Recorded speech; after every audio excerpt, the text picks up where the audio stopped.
Well, hey, howdy, hey, friends and neighbors, Scott here. And as I bounce around from video to video and topic to topic, I thought that today we might talk about a category of plants and herbal medicines, and that is the bitters.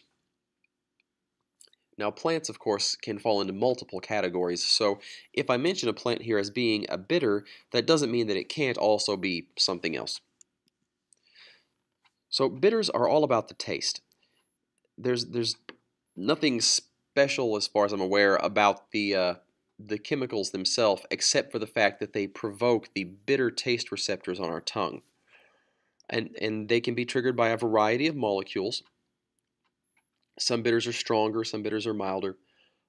The strongest one that I'm aware of is absinthin, from the like absinthe and that family, whatever that family is, and it can be tasted in a dilution of 1 part absinthin to 30,000 parts water. That's amazingly bitter.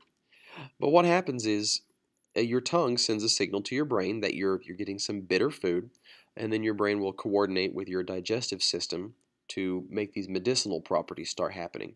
Your tongue might be communicating or sending a signal straight down to the digestive system because your gut kind of has its own brain in a way, but I'm not sure about that part. It's a possibility. Over there in the picture is yarrow. That's a milder bitter. So what are the effects of bitters?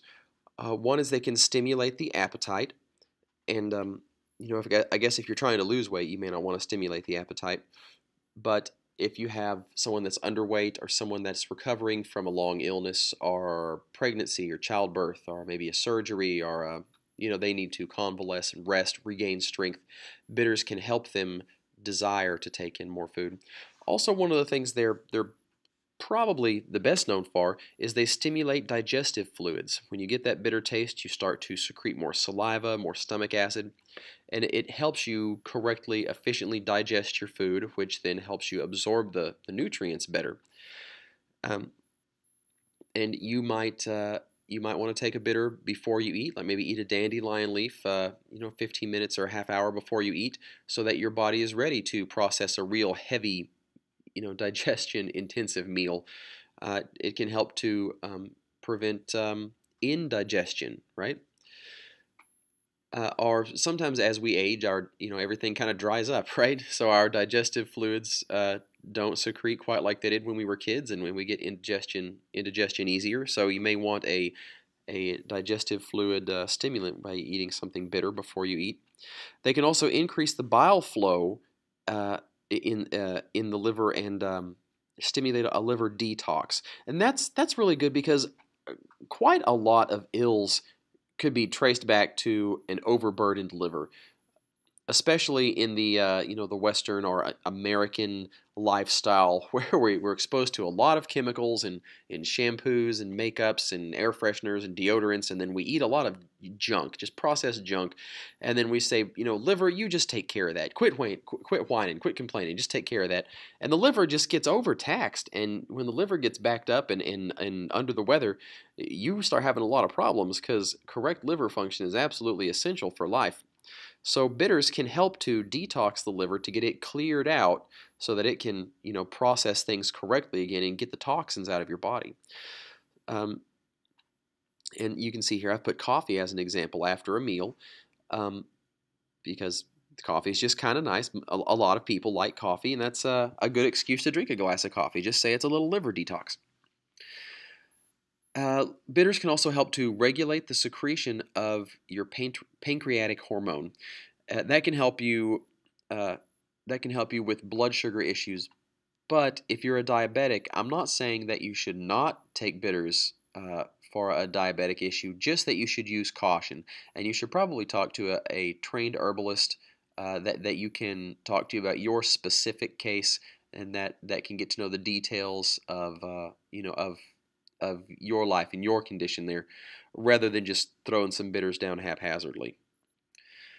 And bitters also help to stimulate the repair mechanisms in the gut lining. So if you have trouble like a leaky gut or something like that, it can help to repair those. Now there are sometimes you might not want to use those, and we're going to get to those in a minute. But first, Let's talk about the other body systems that bitters affect. Normally we think of them just as affecting the digestive system, but they do have uh, sometimes an indirect effect on other systems.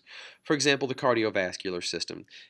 If our digestive system is healthy, it helps to take a little pressure off the cardiovascular system, off of the heart. It doesn't have to send a whole bunch of blood down to the bowels to deal with all the inflammation or the discomfort and contorting and the cramps from gas or what have you. So it's sort of an indirect effect there, but still a beneficial one. As far as the respiratory system, um, bitters are sometimes expectorant. That's that's more happenstance than just a property of bitters in general. Just several of the bitters are also expectorants.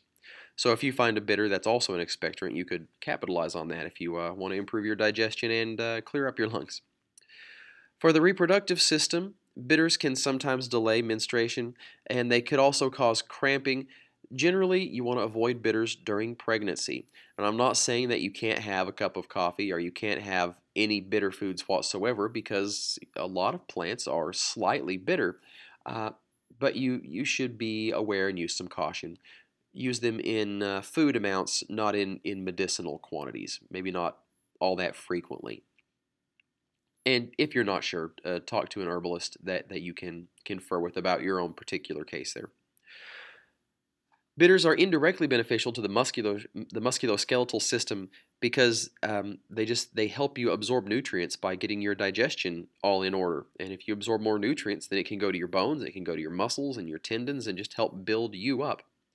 They're also indirectly beneficial to the nervous system, also because of nutrient absorption, and they can help to cleanse the skin. A lot of them have a stimulating action for the cleansing systems.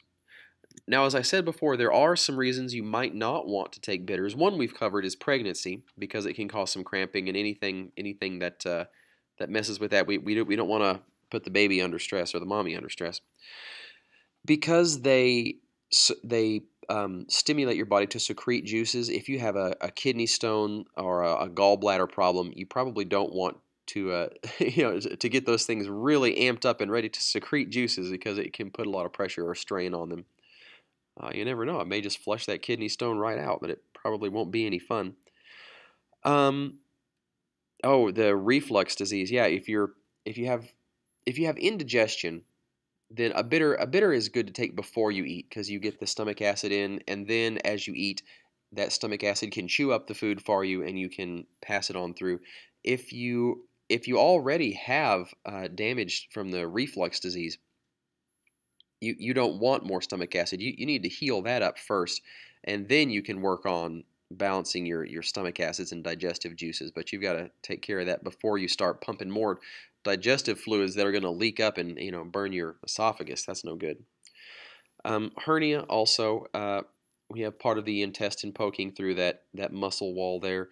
Um, Stimulating the digestive system might cause that more discomfort or more problems.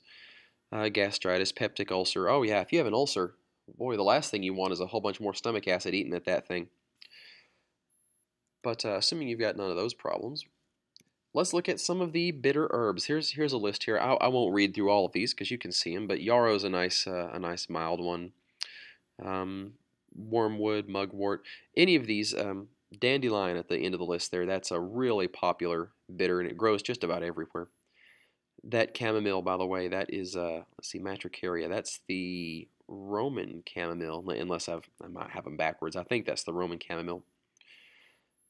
And there you go. That covers bitters more or less. If you've got a question, put it down in the comments. I'll do my best to answer that as best as I'm able. And until next time, keep an eye out for plants and zombies, and happy foraging, y'all.